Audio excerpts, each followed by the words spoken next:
Good morning students, how are you? Fine ना? पढ़ाई कैसे चल रही है? अच्छी ना? बराबर है। लास्ट लेक्चर में हमने कौन सा पार्ट पढ़ा था? जोकर यह पार्ट के बारे में जानकारी ली थी, बराबर है ना? तो आज हमारा ये हिंदी का सिलेबस आज ये कंप्लीट हो रहा है। तो अभी हमारी नेक्स्ट वीक में क्या है? एग्ज़ाम है। एग्ज़ाम को प्रिपेयर रहने के लिए अभी हमें रिवीजन देखना है, बराबर है? तो आज हम रिवीजन के बारे में ही पाठ पढ़ने वाले हैं। चलो देखते हैं क्या आया रिवीजन में।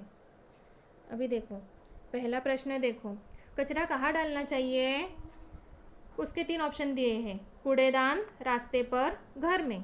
कचरा कहाँ डालना चाहिए? कूड़ेदान में, इसलिए हमने कूड़ेदान को टिक किया है। प्रश्न क्रमांक 2 देखो, सुरक्षा चौकी के सामने कौन बैठता है? डॉक्टर, शिक्षक या चौकीदार। बराबर है। 3 ऑप्शन दिए हैं, उसमें से सही ऑप्शन कौन सा है? चौकीदार, इसलिए हमने चौकीदार को क्या किया है? टिक किया है। प्रश्न क्रमांक 3 देखो, बस यह कौन सी संपत्ति है? विदेशी, वैयक्तिक या राष्ट्रीय संपत्ति? बस यह कौन सी संपत्ति है? राष्ट्रीय संपत्ति है। हमने देखा है ना पाठ में। हाँ, अभी प्रश्न क्रमांक 4 देखो, बसंती हवा कैसी है? बावली, गरम या ठंडा? बसंती हवा कैसी है? बसंती हवा बावली है। हमने देखा है ना कविता में। हाँ, अभी प्रश्न क्रमांक 5 देखो, बसंती हवा कौन से खेत में पहुंची? उसके ऑप्शन दिए हैं, चावल, गेहूँ, आम। बसंती हवा कहाँ पहुंची थी? कौन से खेत में पहुंची थी? गेहुआ के खेत में पहुंची थी ना, इसलिए हमने गेहूँ को क्या किया है? टिक किया है। प्रश्न क्रमांक 6 देखो, बंदरगाह पर क्या चलती है? उसके ऑप्शन दिए हैं, ट्रेन, नावें और बस। तो क्या चलती है बंदरगाह पर? नावें चलती है, इसलिए हमने नावें को टिक किया है। प्रश्न क्रमांक 7 देखो, ऋतिक को रास्ते में क्या मिला? उसके ऑप्शन दिए हैं, पोटली, सिक्का या कपड़े। तो क्या मिला उसको रास्ते में? पोटली मिली थी ना, इसलिए हमने पोटली को क्या किया है? टिक किया है। प्रश्न क्रमांक 8 देखो, गांव के पास क्या लगा था? 3 ऑप्शन दिए हैं, सर्कस, पुस्तक मेला और प्रदर्शन।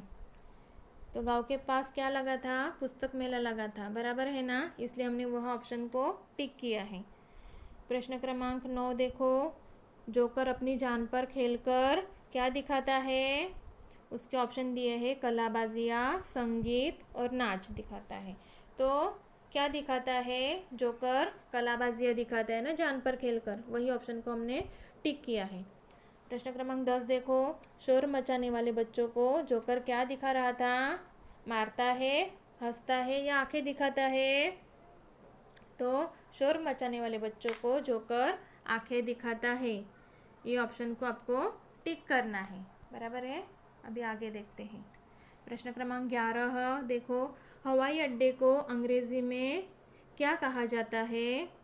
तो हवाई अड्डे को अंग्रेज़ी में क्या कहा जाता है? एन एयरपोर्ट कहा जाता है, बराबर है ना। तो आपको वो ऑप्शन को टिक करना है, एयरपोर्ट को, पहले ऑप्शन को। प्रश्न क्रमांक 12 देखो, कलसी को अंग्रेज़ी में क्या कहते हैं? तो कलसी को बॉटल कहते हैं, और पॉट कहते हैं या मग कहते हैं? तो कलसी को अंग्रेज़ी में पॉट कहते हैं। वो सेकंड नंबर के ऑप्शन को आपको क्या करना है? टिक करना है, बराबर है। प्रश्न क्रमांक 13 देखो, सखा शब्द का समानार्थी शब्द कौन सा है? 3 ऑप्शन दिए हैं, मित्र, शत्रु और दुश्मन। सखा को हम क्या कहते हैं? पहला ऑप्शन है ना, मित्र, उसको आपको टिक करना है। प्रश्न क्रमांक 14 देखो, पैसेंजर को हिंदी में क्या कहते हैं? पैसेंजर को हिंदी में क्या कहते हैं? पोटली कहते हैं, राहगीर कहते हैं या परी कहते हैं? तो पैसेंजर को राहगीर कहते हैं, इसलिए सेकंड नंबर का जो ऑप्शन है उसको आपको क्या करना है? टिक करना है, बराबर है। प्रश्न क्रमांक 15 देखो, सिंपल को हिंदी में क्या कहा जाता है? सिंपल को 3 ऑप्शन दिए हैं, बावली, टेढ़ी या भयानक। तो सिंपल को हिंदी में क्या कहा जाता है? बावली। हवा सिंपल, सीधी सादी यानी बावली। वो ऑप्शन को आपको टिक करना है, पहले नंबर का जो ऑप्शन है ना बावली, उसको आपको क्या करना है? टिक करना है। बराबर है बच्चों, आपका आज का यही होमवर्क है। वन टाइम नोटबुक में लिखना है, प्रिपेयर रहना है, और उसके आगे वाली जो रिवीजन है वो मैं आपको अगले लेक्चर में देने वाली हूँ। तब तक घर पर रहो, सुरक्षित रहो। बाय बच्चों, मिलते हैं अगले लेक्चर में।